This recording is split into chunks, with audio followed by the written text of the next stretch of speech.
Le morning, les GG, tout sur les dessus de l'actu, les grandes gueules. Parler beaucoup, manger l'argent, voyager beaucoup seulement, mais travailler beaucoup, créer des choses, emploi des jeunes, non, non, non. Les dirigeants africains, les dirigeants sont comme ça. Les grandes gueules. Merci de nous rejoindre dans cette émission, les grandes gueules, évidemment, jusqu'au port de 11h. Nous vous accompagnons, mesdames et messieurs. Merci à vous, à l'international. Vous nous écoutez, évidemment, sur nos radios partenaires, via notre site internet, par satellite, via CanalSat. Merci de votre fidélité. Au Minute, les grandes gueules, on s'intéresse à l'actualité. Le gouvernement Kassori, constitué donc le week-end dernier, entre en fonction cette semaine. Les passations donc de services entre sortants et nouveaux entrant à la tête des différents départements ministériels ont démarré et se poursuivent. Au même moment, le nouveau PM donc, et les membres de son équipe sacrifient donc à une obligation constitutionnelle en déclarant leur bien, la formation de ce nouveau gouvernement au sein duquel la couche féminine semble sous-représentée, il faut le dire, intervient dans un contexte de crise syndicale et politique. Comment réagit-on justement à cette sous-représentativité des femmes au sein du nouveau gouvernement? Nous posons cette question ce matin chez les grandes gueules. Oui, peut-on espérer voir la Guinée amorcer un nouveau virage avec un tel attelage gouvernemental? Comment celui-ci se prendra-t-il donc pour lutter contre la pauvreté, l'insécurité, il faut le dire, et le chômage des jeunes? Nous posons toutes ces questions ce matin chez les grandes gueules. Successivement dans notre émission, vous allez avoir, Aliou Ba, il faut le rappeler, ex-directeur de communication du BL, monsieur Abdourahmane Maki Ba, il faut le rappeler, lui, alors là c'est kilométrique, il faut le dire, conseiller politique et stratégie spécialiste des relations internationales, ex-membre du bureau politique national du GPT, aujourd'hui militant RPG Arc-en-Ciel, il va être avec nous dans ce studio et nous allons joindre aussi une dame ce matin, mesdames et messieurs, ce n'est autre que madame Khadija Ba, il faut le rappeler, ex-membre de l'UFR, que nous allons joindre ce matin chez les grandes gueules.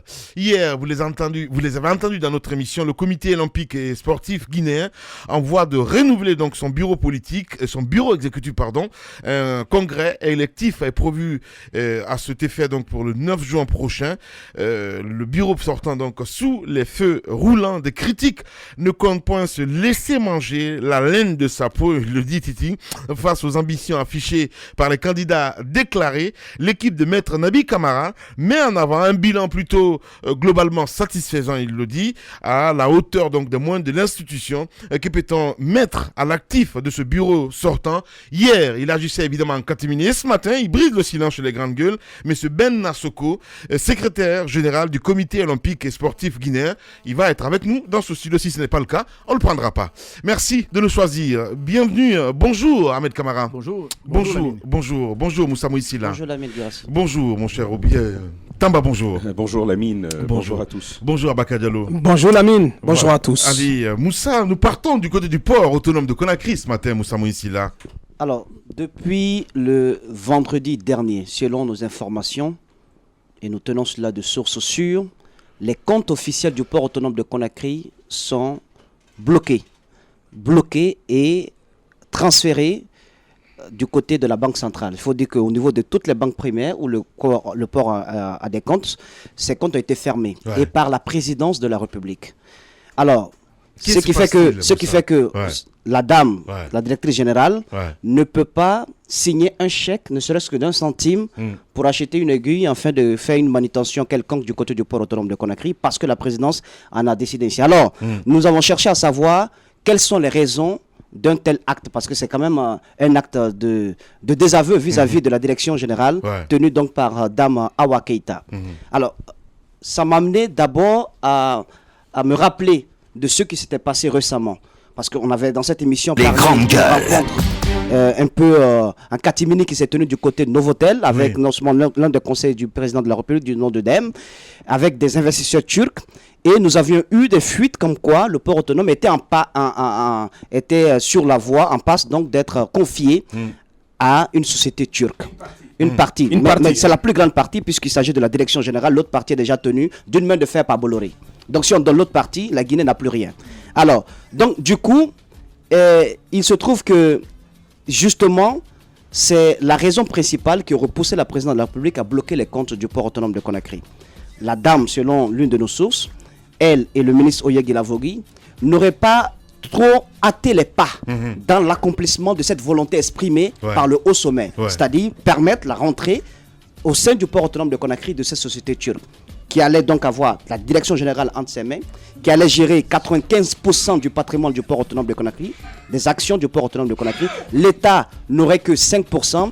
Et figurez-vous, cette société turque dont on parle, Les grandes gueules. elle s'appelle Al-Barak. Elle est tenue également d'une main de fer par l'un des frères du président turc, Recep Tayyip Erdogan. Donc, les fréquents voyages du président du côté de la Turquie, je pense qu'il faut avoir un peu de jugeote pour en déduire directement que ça y va dans ce sens-là. Donc, il y a eu ce débrayage. Les travailleurs n'ont pas compris bien pourquoi est-ce qu'il fallait brader le port autonome de Conakry. Ils ont tout fait pour rencontrer le directeur de ressources humaines. Ils ont pu rencontrer Awa Keïta. Elle aurait affirmé ce jour que sur sa vie, même contre sa vie, elle allait se battre pour ne pas que le port autonome de Conakry puisse être bradé. Les travailleurs donc peuvent retourner travailler tranquillement parce qu'elle allait veiller à ce que les intérêts nationaux soient respectés. C'est quand même le poumon économique du pays. Alors, ça, c'est la première source. L'autre source nous confie qu'il y aurait eu malversation financière aux alentours de 30 milliards de francs guinéens. C'est ce qui aurait amené la présidente de la République à fermer bloquer les comptes la direction du port de la part de la direction du port. Donc c'est ce qui aurait amené la direction la présidente de la République à bloquer donc les comptes du port autonome au niveau des banques primaires et pour les gérer directement à partir de la présidente de la République. Mais cette information n'est pas vérifiée, mais la piste qui semble être sûre, c'est la piste relative aux investisseurs turcs, à ces sociétés du nom de Al-Barak. Donc, ça signifie quoi? Ça signifie que le port autonome de Conakry, si cette société turque prend la gestion de la capitainerie, de la manutention, de la direction générale, eh bien, la dame Awa Keïta serait complètement affaiblie. La direction générale ne va même pas exister. Le ministère de tutelle qui était tenu par Oye Guilavogui allait également être très très affaibli. Oye Guilavogui aurait ramé donc contre cette volonté exprimée par la présidente de la République. C'est ce qui aurait, et de source très sûre, précipité son départ à la tête du ministère des Transports. Parce qu'il ne faut pas oublier que Oye Guilavogui était dans les grâces parce qu'il était quand même ministre d'État. C'est une chute assez libre que de passer de ministre d'État à ministre des caprins et des ovins. Je pense qu'il n'y a pas pire sanction que cela. Alors il faut fouiller. En même temps, on fait des. Après, ça c'est. Oui, mais je suis d'accord. Mais c'est quand même diminué. C'est quand même diminué physiquement. Même s'il devait accepter aussi le poste. Non, c'est quand même diminué. Mais la chute. Amen, on aura le temps d'en parler dans un instant. La chute est trop libre. La chute est trop libre. Continue ton enquête, s'il te plaît. Maintenant, imaginez.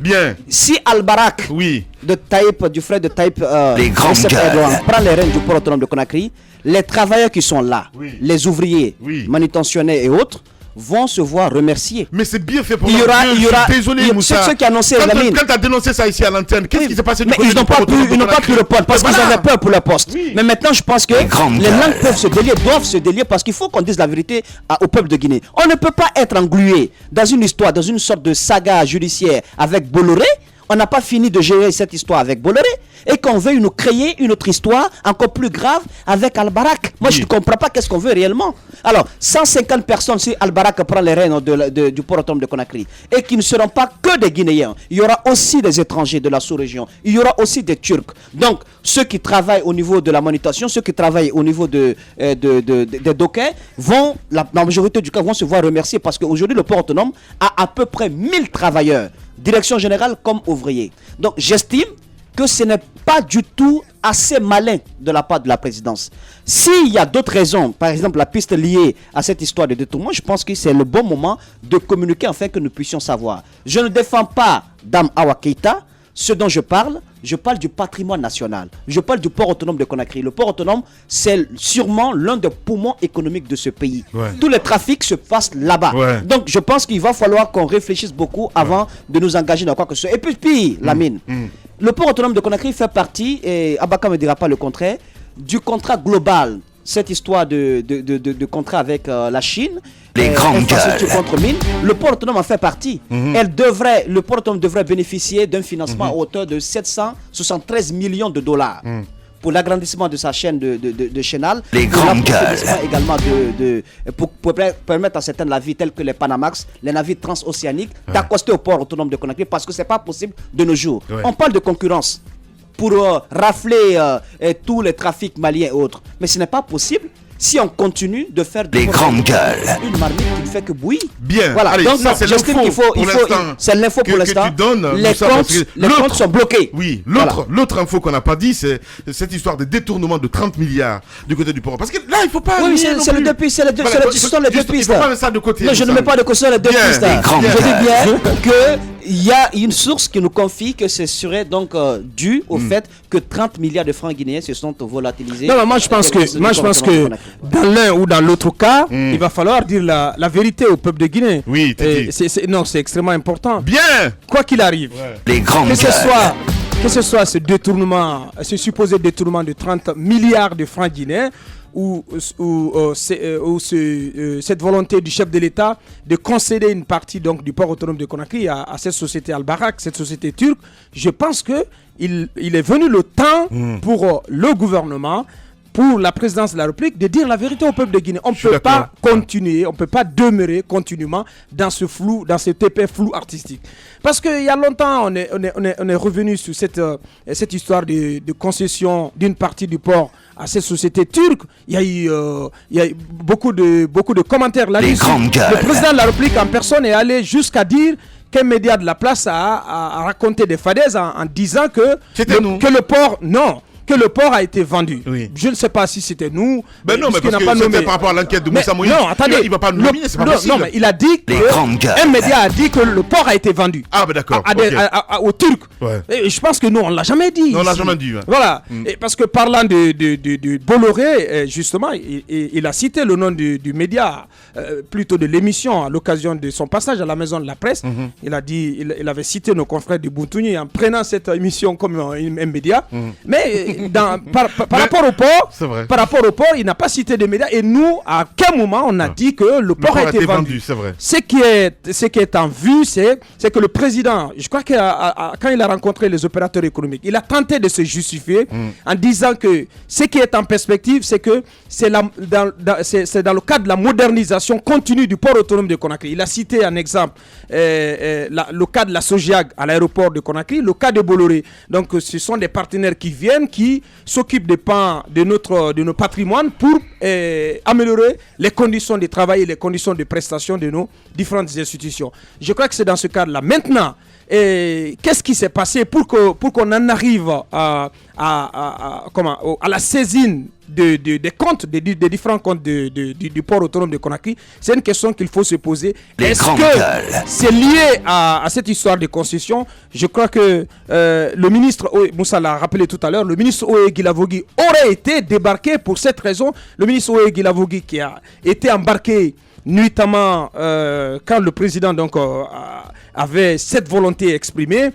Il a été embarqué ici nuitamment dans un avion pour aller négocier ce contrat. C'est bien, c'est lamenté. Avec les tubes.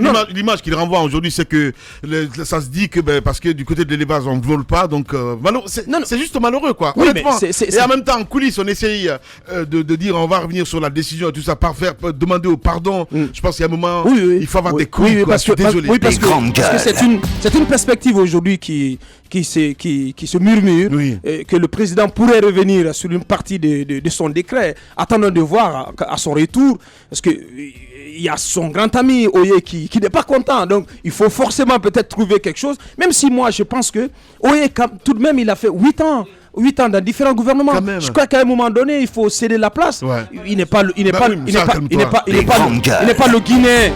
Guinéen le plus béni là. C'est clair. Quand même. Ouais. Je crois que quand on vous déplace, le sens, la démarche républicaine voudrait quand même qu'on accepte d'aller servir le pays là où le président a souhaité vous y envoyer. Donc je crois que, mais il faut creuser les enquêtes sur cette supposée détournement de 30 milliards de francs guinéens. C'est extraordinaire. On parle de 25 milliards à l'OGC aussi. Je crois qu'une procédure judiciaire devrait être engagée très rapidement contre Sékou Camara que Tamba aime très bien. Ouais. Donc il va devoir... On espère vraiment que Kassori, en tout cas, va réagir de ce côté. S'il est fort de quelque chose, c'est maintenant. Allez-y. En tout cas, moi, Tamba, à la place de Oye Guilavogui, je ne serais pas parti au ministère de l'élevage. Pourquoi? Pour ce que j'ai pu y voir. Oui. Tali a été déposé comme une figurine. Ouais. Ça n'a servi C'est à vrai. rien du tout. Ouais.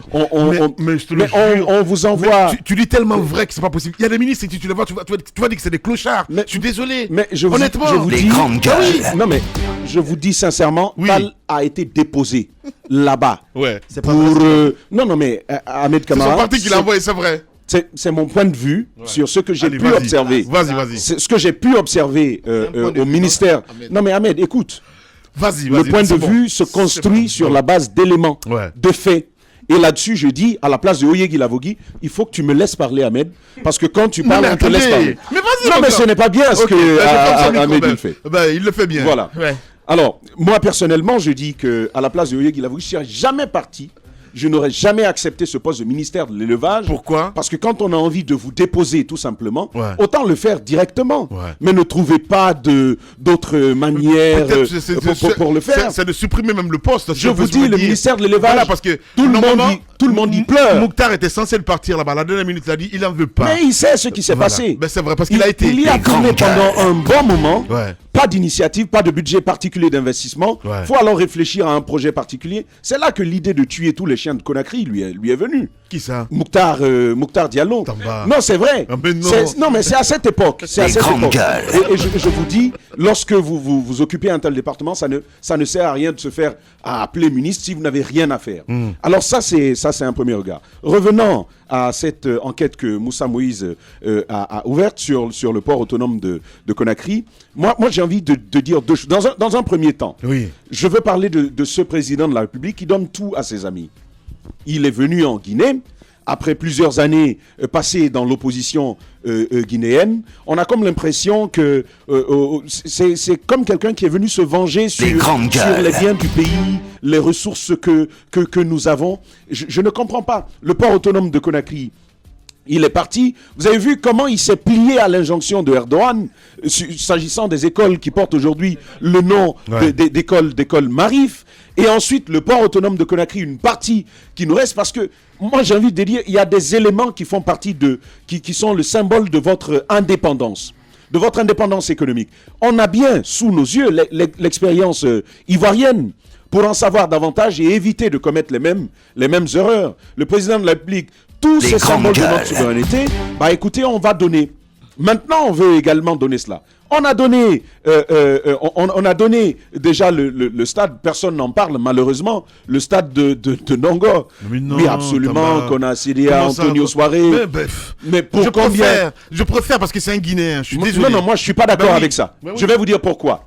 Lamine Guirassy, alors qu'on lui a cédé ce bijou-là qui a été offert à la Guinée, mais pour 50 ans. Après, on lui demande combien est-ce qu'il faut, parce qu'on l'a quand même eu. On a demandé qu'est-ce qu'il... 33 ans. Oh, mais c'est bien plus, l'information que j'ai, c'est bien plus. Absolument. Et donc, on lui demande combien est-ce qu'il faut pour mettre le stade en état de fonctionner. Mais combien on lui demande? Ahmed Kamara, je dis Ahmed Kamara, M. Antonio Soiré nous dit très précisément qu'il faut 45 milliards de francs guinéens. 54. Il a dit 45 milliards de francs guinéens. Avocat, c'est moi qui parle. Ben oui, mais attendez, t'en parles 45 milliards de... 45 milliards de francs guinéens, en tout cas, c'est l'information. Ta parole n'est pas parole d'évangile. Nous avons reçu de M. Antonio Soiré, ici même. Mais on ne parle même pas du stade de Nongo, là. Justement. Non, mais grandes gueules. C'est bon. Allez, Titi, s'il te plaît. Allez-y. vous savez, c'est ça le souci. Non, mais c'est pas le souci. Il y a des choses. Continue. Il y a des choses. Continue. Mais je continue. Voilà, c'est mieux. Il y a des choses inacceptables qui se passent dans notre pays. Lorsqu'on en parle, des gens viennent vous faire des crocs en jambes. À mon avis, ce n'est pas normal. Non, mais il n'y a pas que lui, de toute façon. Voilà quoi. Parce qu'on le dit ici. Voilà. Je poursuis. Bien. Je poursuis en C'est tout mieux. cas. Voilà. Mais comment céder? Oui. Comment céder un aussi grand bijou Les grandes gueules. pour si peu? On nous a offert ce stade-là, et ce qui restait à faire, c'était que ça. Ouais. Mais on dit on va donner à Antonio Soiré, après tout ce qu'il y a autour pour parvenir à cette solution. Merci. Vous pouvez vous étonner. Revenons donc à la question du port autonome de Conakry. Il faut le dire. Oui. Moi, à mon avis, il faut que ce qui se passe à l'intérieur soit connu. Ce vol dont a parlé Moussa Moïse, ce détournement de fonds, ce détournement dont a parlé Moussa Moïse, mais utilisez le français comme vous le voulez. Moussa, il s'agit d'un vol. Bien. Mais du vol dont a parlé Moussa Moïse, il faudrait pouvoir y creuser pour savoir s'il est avéré. Et il faut le dire, de mon point de vue, du vol, il y en a toujours autour. Je suis mais d'accord. encore une fois, mais en fait, il ne faudrait pas. T'as vu cette image de Et cette dame ce du qui me côté du dérange. RPG Arc-en-Ciel. Encore une fois, c'était lors d'une enquête que Moussa a menée ici. Elle s'est retrouvée du côté du port du siège du RPG Arc-en-Ciel. Et ce jour-là, Bantama l'a pas raté. Les hein. grands- Ce qui me dérange, Lamine Guirassy, Ouais. il ne faudrait pas que l'on fasse sortir les démons qui entourent cette dame-là, simplement parce qu'elle a refusé d'appliquer une injonction provenant de Sékou Touré. Allez-y, Ça, ce ne Ahmed. serait pas bien et je ne supporterai pas une telle démarche. Je Merci vous beaucoup. Allez-y, Ahmed Kamara. D'abord, je vais commencer par. Tu vas le laisser par- parler, hein. Je vais commencer par le cas Oye. Ouais. Je dis qu'il aurait dû accepter le poste en ce sens que, écoutez, il n'y a pas de poste supérieur ou inférieur. Et puis, ça dépend de celui qui occupe le poste. Si vous avez un certain leadership, même si vous avez un département à terre, vous pouvez le faire, vous pouvez le relever. On a vu ici l'Office guinéen des publicités. C'est vrai que c'est un département dont on ne parlait pas du tout. Mais avec l'arrivée de Paul Moussa Diawara, on a entendu ce département, on en a beaucoup entendu parler, il y a eu ceci, il y a eu cela, et aujourd'hui, beaucoup veulent aller là-bas parce C'est qu'ils vrai, ont c'est un biais. Oui, c'est un biais. On a parce compris que ça génère de l'argent. et ouais, parce que quelqu'un sait que ça, on peut faire quelque chose. Effectivement. Il l'a fait Je et suis ça a d'accord. donné. Ouais. C'est pareil Ouais. au niveau de l'élevage. Ouais. Et puis, C'est vrai. je pense qu'avec le leadership de l'homme, il aurait pu imposer quelque chose. C'est vrai. Donc, qu'on ne me dise pas non, il y a ceci, cela. C'est Les pas à sa grandes faveur gueules. aujourd'hui, en ce sens que qu'est-ce qui se dit dehors? Ce qui se dit dehors, non, il n'est pas parti parce qu'il n'y a rien à grignoter là-bas. Mais finalement, qu'est-ce qu'on va penser de lui? C'est la qu'on va... vérité, je suis Donc, c'est d'accord. pas en sa faveur, Ouais. c'est plutôt Sinon, le il y président. a bien des choses à faire à l'élevage. C'est le président qui sort fort dans Les grandes cette gueules. situation. Ça, c'était la parenthèse. Concernant le port autonome de Conakry, le président même n'aime pas quand vous dites on a volé ou on a détourné. Il vous répond en premier, il n'y a pas de preuve. Qu'est-ce que vous voulez exactement? Qu'est-ce que vous voulez? Et de toutes les façons, le port, comme Tamba l'a dit, et Moussa, tout ça, c'est un patrimoine. Un patrimoine avec lequel il ne faut pas du tout jouer. Et je veux dire à ces entreprises qui sont en train de faire ce jeu-là, de la manière vous allez donc venir au pouvoir, c'est comme ça vous allez partir. Parce que s'il y a un changement de pouvoir après les élections de 2020, attendez-vous à un départ. Non, qui s'attendent, Les grandes gueules. c'est qui reste clair.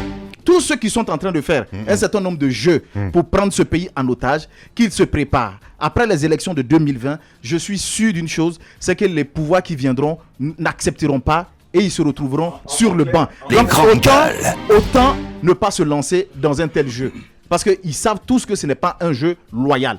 Un port autonome de Conakry, je pense que le président ne devrait pas accepter de donner ce patrimoine à une entreprise. Les Déjà, on a grandes donné une gueules. grande partie, il ne devrait pas accepter ce jeu. Et l'opposition, toujours en train de crier, c'est maintenant qu'il faut se lever. Maintenant qu'il faut se lever pour dire non. La société civile devrait se lever pour dire non. Nous sommes en train de jouer notre rôle. Nous avons attiré l'attention de la population et la population, même à son mot, a dit à travers donc des actions qui pourront être menées par cette société civile. Donc je pense que le président de la République ne doit pas tomber dans ce jeu et c'est aussi le rôle de ces cadres de s'opposer si ça n'arrange pas le pays. Et ce que je leur demande, il ne faut pas toujours rester Les dans son grandes bureau pour gueules. dire non, je suis contre, non, je suis contre. Si vous êtes contre, soyez des cadres responsables, sortez et dites nous sommes contre. S'il faut signer un tel document, je ne le signe pas et je préfère démissionner. Voilà. C'est Moi, aussi c'est simple parce que ça. je voulais Les rajouter, c'est grandes que gueules. le chef de l'État ou la présidence de la République ne peut pas bloquer les comptes officiels du port autonome de Conakry sans rien, sans raison. Il y a forcément des raisons ou une raison Ouais. pour laquelle ou pour lesquelles le président de la République a pris la décision de bloquer Je suis les parfaitement comptes d'accord avec toi. bancaires. Ouais. Mais en attendant de Non, savoir... mais c'est juste dommage, quoi, en fait. Bien. Parce que quand on regarde un petit peu à dire que c'est quand même un duo, je parle des dames, quoi, Oui. à dire que les dames contrôlent mieux. Mais c'est une honte, c'est pas possible. Oui, mais honnêtement. en attendant, parce que Les grandes toute gueules. raison gardée, Lamine, en attendant qu'on ait la confirmation qu'il y a eu effectivement détournement de 30 milliards de francs guinéens, Ouais. il y a que... Elle ne fait que pleurer cette oui, dame mais aujourd'hui. il y a que la Ouais. concession, Ouais. la perspective de la concession Ouais. d'une bonne partie Les du port grandes autonome gueules. de Conakry à cette société turque. Il faut quand même que les choses soient clarifiées. Parce qu'aujourd'hui, on sait dans quelles conditions le président de la République a donné l'autre partie du port autonome de Conakry à la société de son ami Bolloré. Aujourd'hui, l'affaire est judiciarisée et devant donc la justice du côté de la France. Et ce qui est en cause, justement, Lamine, et ce qui farouche les travailleurs, parce que vous avez entendu le syndicat des travailleurs du port autonome de Conakry hausser le ton, Parce que nul ne sait quelles sont les conditions dans lesquelles le président veut céder cette autre partie du port à la société Al-Barak. Parce que le président a toujours fonctionné comme ça. Il négocie les trucs derrière le rideau et jamais l'opposition justement et la société civile ne sont intéressés à des questions comme ça pour savoir quelles sont les conditions dans lesquelles le président veut donner l'autre partie du port à la société turque. Il faut creuser, c'est important. Merci beaucoup Abakar. Allez-y, en 30 secondes s'il te plaît. Ce qui me dérange dans la logique que j'ai entendu soutenir Ahmed Camara. Mais laisse Ahmed tranquille. Non, c'est une opinion. Je m'attaque à son opinion. Oui. Ce n'est pas à lui en tant que tel. Oui. Donc il a donné une logique et là-dessus je suis pas d'accord. Bien. J'aimerais bien le faire savoir. 30 secondes. Voilà. Et en 30 secondes, je veux dire que on ne peut pas se lancer dans une logique aussi simpliste pour dire bon, les sociétés, venez, faites ce que vous voulez.